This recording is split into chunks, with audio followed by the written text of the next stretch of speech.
वरील वेळेअभावी नाव न घेता उपस्थित सर्व सन्मान्य राष्ट्रवादी काँग्रेस शरद पवार पक्षाचे सर्व पदाधिकारी, समोर बसलेले सर्व अनेक तासापासून बसलेले माझे सर्व वडीलधारी मंडळी, तरुण मित्र, उपस्थित सर्व पत्रकार बांधवांनो, मित्रांनो, एका चांगल्या उद्देशाने ही शिवस्वराज्य यात्रा या ठिकाणी आलेली आहे।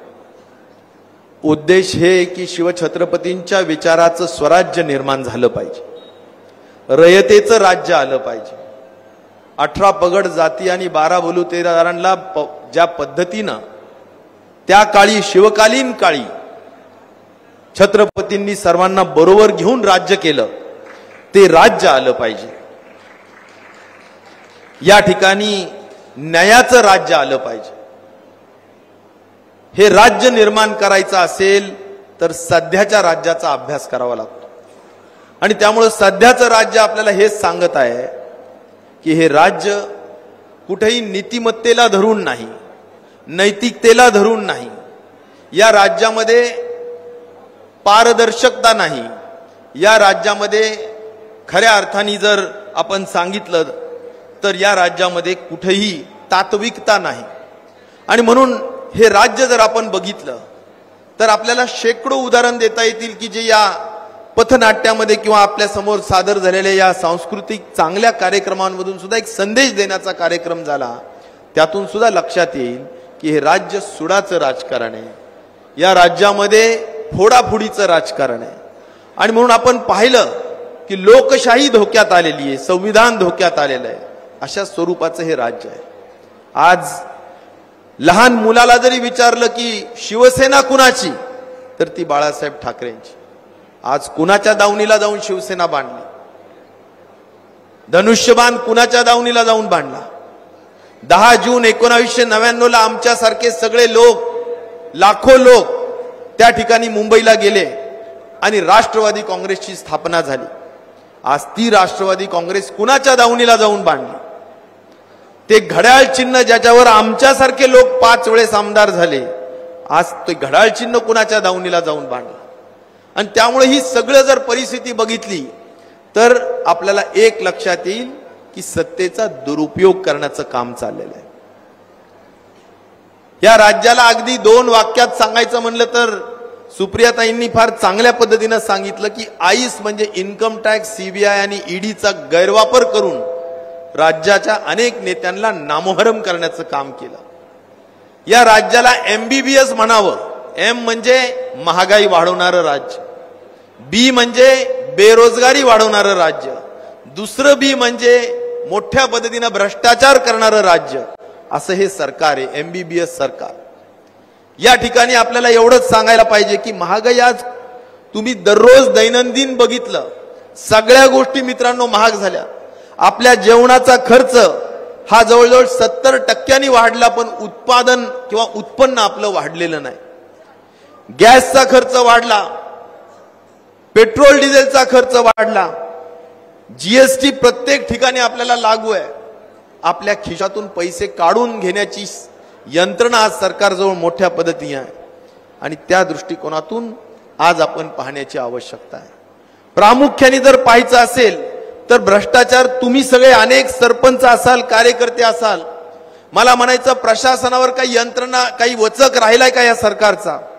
आज ईजीएस मध्ये जा, विहीर खांदायची असेल, बीडीओ त्या ठिकाणी पैसे घेतो। रोड पाहिजे असेल 95/5, त्या ठिकाणी मंत्री पैसे घेतात। अनेक गोष्टींना 25-15 पासून आज थेट कार्यकर्ता जाऊन मंत्रालयात जाऊन त्या ठिकाणी पैसे देऊनच आपल्या गावाला पैसे आणतो। ही परिस्थिती आज उघड्या डोळ्यांनी आपण पाहतो आहोत आणि त्यामुळे भ्रष्टाचार असा शिगेला पोहोचलेला आहे, त्याला कुठेही आज कंट्रोल राहिलेला नाही। आणि त्यामुळे जर वरच एवढ्या मोठ्या पद्धतीने भ्रष्टाचार चालला असेल तर खाली कोणता अधिकारी तुमचा ऐकणार आहे? आणि म्हणून भ्रष्टाचार आज आपल्या सगळ्यांना, समाजाला पोखरून टाकण्याचं काम या सध्याच्या सरकारमध्ये झालेलं आहे। बेरोजगारी, आज 2.5 लाख लोक, आम्ही पण मंत्रिमंडळात काम करणारे लोक, 2.5 लाख जागा रिक्त आहेत। तुम्ही जिल्हा परिषद मध्ये जा आणि जिल्हा परिषद मध्ये गेल्यानंतर तुम्हाला कळेल की एका इंजिनियर कडे 2-2, 4-4 डेप्युटी इंजिनियर कडे तालुके दिल्या गेलेले आहेत। ज्युनियर इंजिनियर कडे अनेक भाग दिले गेलेले आहेत, जागा रिक्त पडू नयेत. तलाठी असेल त्याला 4-4 गावं दिले गेलेले आहेत, ग्रामसेवक असेल त्याला 2-2, 4-4 गावं दिल्या गेलेले आहेत. कारण काय? ह्या सगळ्या जागा रिक्त असल्यामुळे प्रशासन नावाची गोष्ट मित्रांनो राहिलेली नाही. याचे चटके कुणाला बसतात? याचे चटके सामान्य माणसाला बसतात.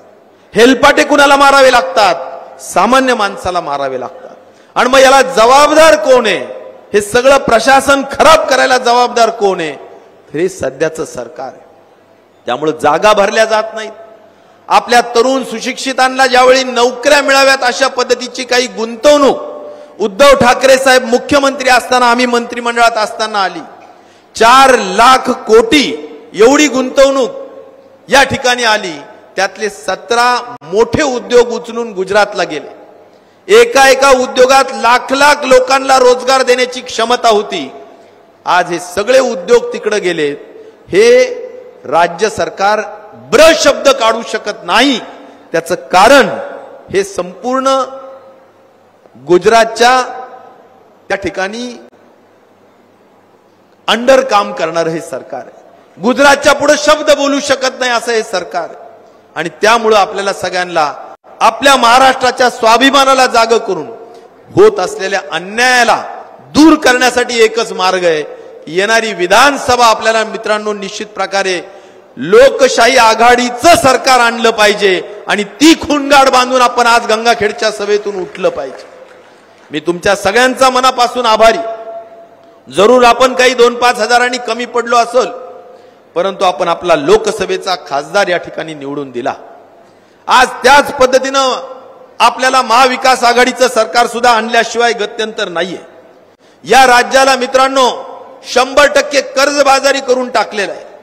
आम्ही मंत्रिमंडळात असताना 3 लाख कोटी कर्ज होतं, आता 8 लाख कोटीवर कर्ज गेलेलं आहे. आम्ही मंत्रिमंडळात असताना 23,000 कोटीचं व्याज भरावं लागत होतं, आता 50,000 कोटी रुपयाचं व्याज भरावं लागतं. मित्रांनो, काल परवा जी काही योजना जाहीर केली तुमच्या सगळ्यांच्या मतावर डोळा ठेवून, मुख्यमंत्री लाडकी योजना, या बाबतीत काही लोक कोर्टात गेले. कोर्टाने सुद्धा ही केस दाखल करून घेतली. कारण कोर्टाला विचारण्याचा अधिकार आहे की तुम्ही घोषणा करतायत, तुमच्याजवळ पैसे आहेत का? आज तुमच्याजवळ पैसे आहेत का? आम्हाला हिशोब दाखवा की कशा पद्धतीने तुम्ही पैसे देणार. ही कोर्टाने केस दाखल करून घेतलेली आहे. त्यांचे 2 आमदार काय बोलले? एक आमदार म्हणतो जर आम्हाला निकाल चांगला आमच्या बाजूने नाही आला तर हे 1500 रुपये आम्ही वापस घेऊ. दुसरा म्हणतो की आमचा निकाल आमच्या बाजूने नाही आला तर आम्ही 2 महिन्यापुरती योजना ठेवू, पुढे बंद करून टाकू. याचा अर्थ असा आहे फक्त आणि फक्त निवडणुकीच्या तुमच्या मतावर डोळा ठेवून अशा पद्धतीच्या योजना जाहीर केलेल्या आहेत. आपण आता कुठल्याही गोष्टीला दिशाभूल होता कामा नये. फार चटके आपल्याला बसलेले आहेत आणि त्यामुळे आपल्याला कुठल्याही परिस्थितीत दुरुस्त व्हावं लागेल. साधा प्रश्न मी 2-3च विचारेल की आज आपल्याला अनुदान, मी बसल्या बसल्या आपल्या सगळ्या लोकांना विचारत होतो, अनुदान अजून आलेलं नाहीये. व्हीके नंबर आलाय, ई-केवायसी झाली, पण अनुदान नाही. प्रत्येक गावागावात 30-40% लोकांना अनुदान नाही. नव्या घोषणा चालू आहेत.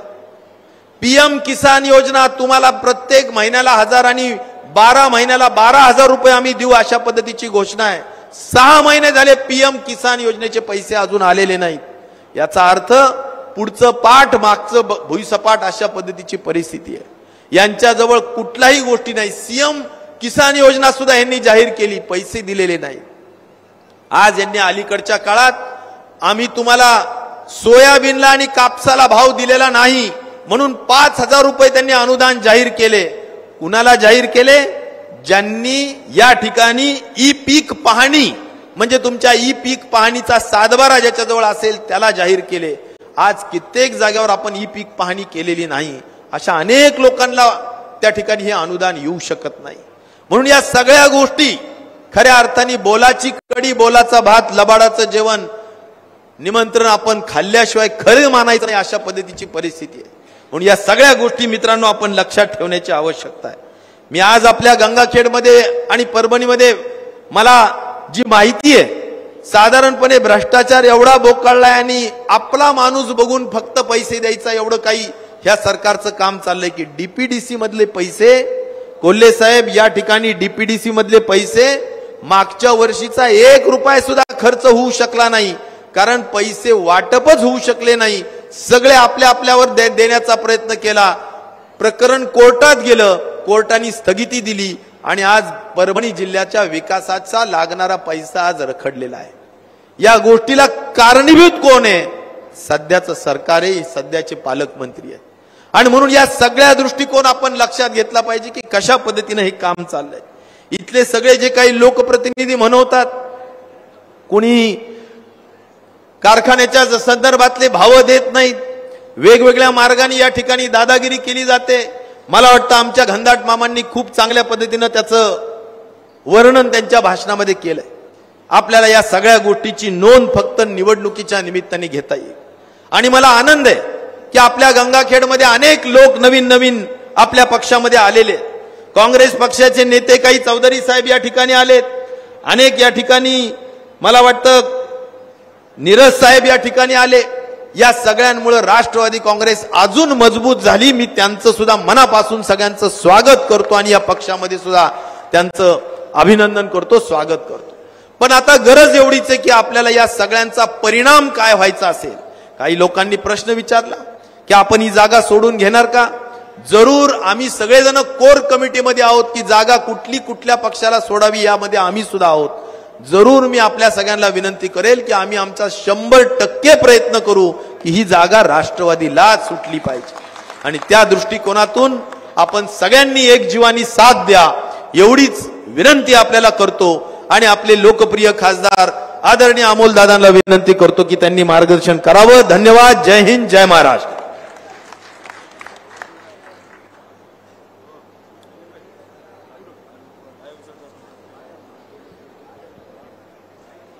जय शिवराय.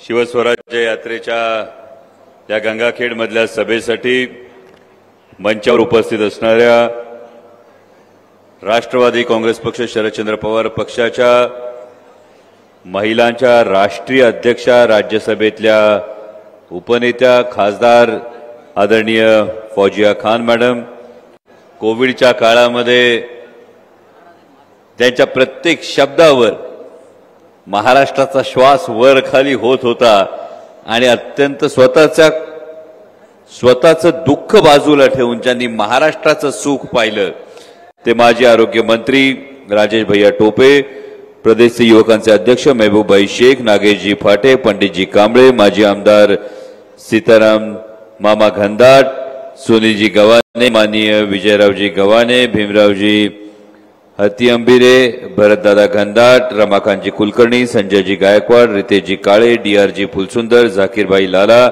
विकासजी लंगोटे, मनीषाताई केंद्रे, बाळासाहेबजी नीरज, सुशांतजी चौधरी, गंगाधरजी यादव, उद्धवरावजी भोसले, डॉक्टर अनिल कांबळे, उद्धवजी सातपुते, एच.एस. हाशमीजी, शहाजीराव देसाई, वसंतराव शिरस्कर, व्यासपीठावरील सर्वच मान्यवर. कुणाचं नाव राहून गेलं असेल तर चिठ्ठी लिहून देणाऱ्याची चूक आहे. पत्रकार बांधवाने आपण सगळेजण, खरं तर मला पूर्ण कल्पना आहे की बराच उशीर झालाय, अगदी संध्याकाळी लवकर पासून तुम्ही आलात, त्यामुळे जास्त वेळ बोलणार नाही. माझ्या आधी सगळ्या वक्त्यांनी व्यवस्थित मार्गदर्शन केलेले आहे. सगळे मुद्दे हे सगळ्यांनी खरं तर कव्हर केलेले आहेत.